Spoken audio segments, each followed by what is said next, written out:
Boa noite, pessoal. Vamos dar início à nossa aula de contabilidade para pequenas e médias empresas. Já ouviram falar do CPC, Comitê de Pronunciamentos Contábeis? Pois bem, então hoje vamos abordar esse tema do CPC, que é o Comitê de Pronunciamentos Contábeis. Ao longo da abordagem vou disponibilizar diversos esquemas de modo a destacar os principais pontos dos pronunciamentos, principalmente aqueles que são cobrados na prova de suficiência do CRC.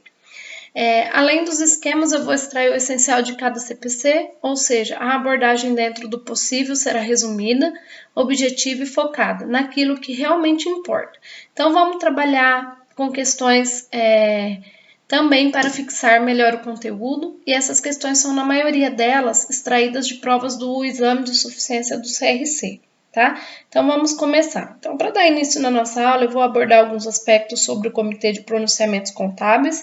Para tanto, vamos tomar como base as informações disponibilizadas no próprio portal do Comitê na internet, www.cpc.org.br.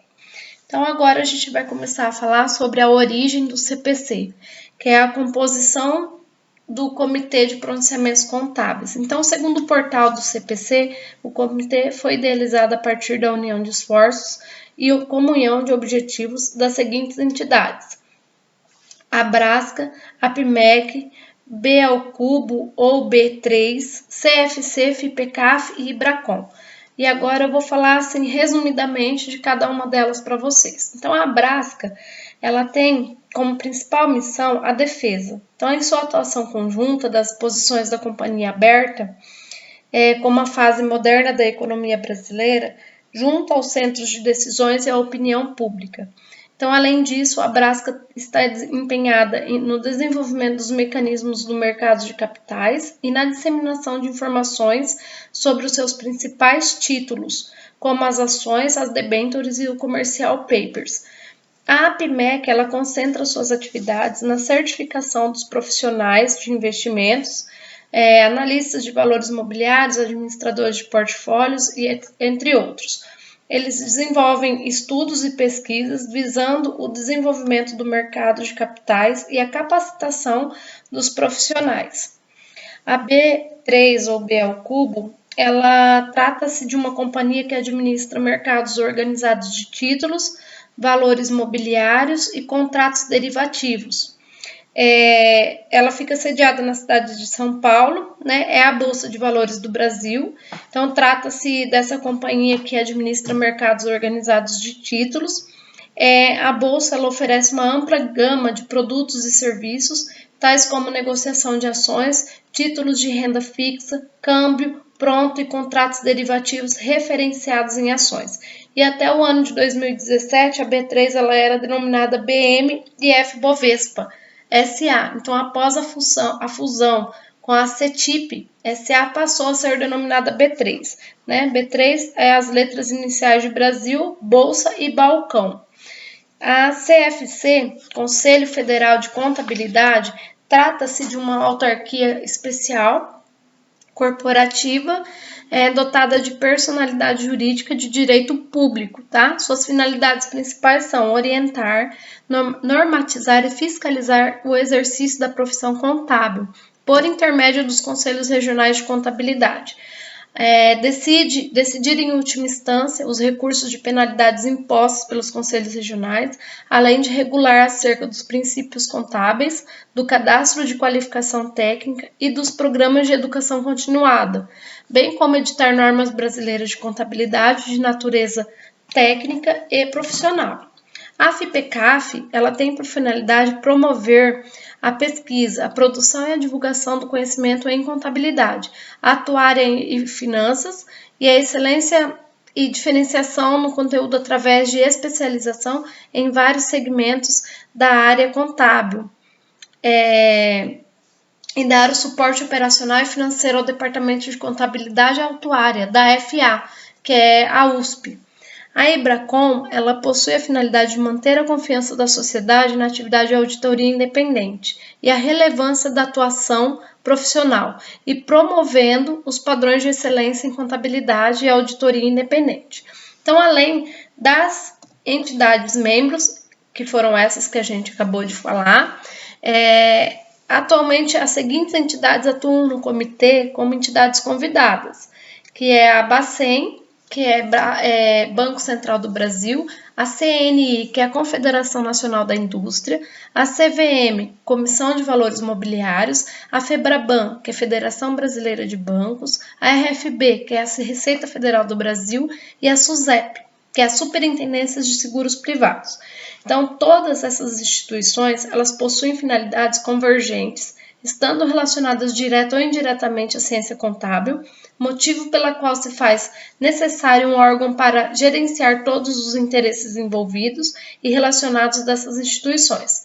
Então, é nesse contexto que surge, então, o Comitê de Pronunciamentos de CPC. É a partir disso, dessas instituições, que é criado o comitê.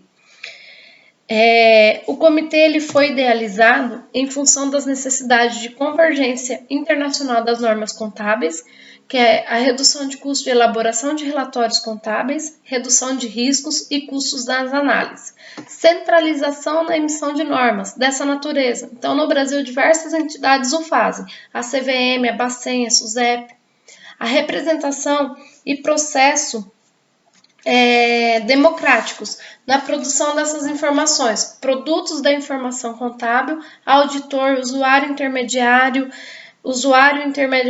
e academia, governo. A criação do CPC e o objetivo. O CPC ele foi criado pela Resolução CFC número 1055 de 2005.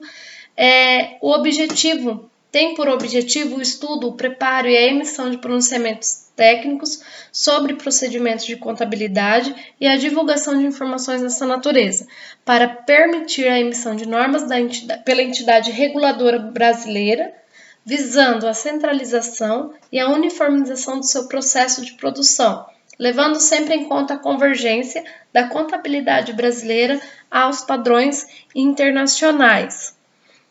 As características básicas do CPC. O CPC é totalmente autônomo das entidades representativas, deliberando por 2/3 de seus membros. O CFC fornece a estrutura necessária. As 6 entidades que compõem o CPC, mais outras que podem ser convidadas, atualmente são 6 entidades convidadas. Os membros do CPC, 2 por entidades, na maioria contadores, não oferem remuneração. E além dos 12 membros atuais, serão sempre convidados a participar representantes dos seguintes órgãos: Banco Central do Brasil, Comissão de Valores Mobiliários, Secretaria da Receita Federal do Brasil, Superintendência de Seguros Privados. Outras entidades ou especialistas poderão também ser convidados. Poderão ser formados comissão e grupos de trabalho para temas específicos. Os produtos do CPC. Pronunciamentos técnicos, ele é obrigatoriamente submetido a audiências públicas. As orientações, audiência pública facultativa, e a interpretação, audiência pública facultativa. Então, os pronunciamentos, interpretações e orientações, elas definem as exigências de reconhecimento, mensuração, apresentação e divulgação, relacionadas às transações e outros eventos e condições que são importantes em demonstrações contábeis para fins gerais. Eles também podem definir as exigências para transações, eventos e condições que surgem principalmente em segmentos específicos. Então, são baseados no pronunciamento conceitual básico, estrutura conceitual para informação apresentada em demonstrações contábeis para fins gerais. Tá? Então, os pronunciamentos técnicos, eles são obrigatoriamente submetidos a audiências públicas. As orientações e interpretações podem também sofrer esse processo. Tá? Basicamente, pessoal, é isso que devemos saber aí sobre o Comitê de Pronunciamentos Contábeis. Então, a seguir eu separei algumas questões para fixar os conhecimentos e vou disponibilizar a apresentação e as atividades lá no portal do JACAD. Obrigada e boa noite.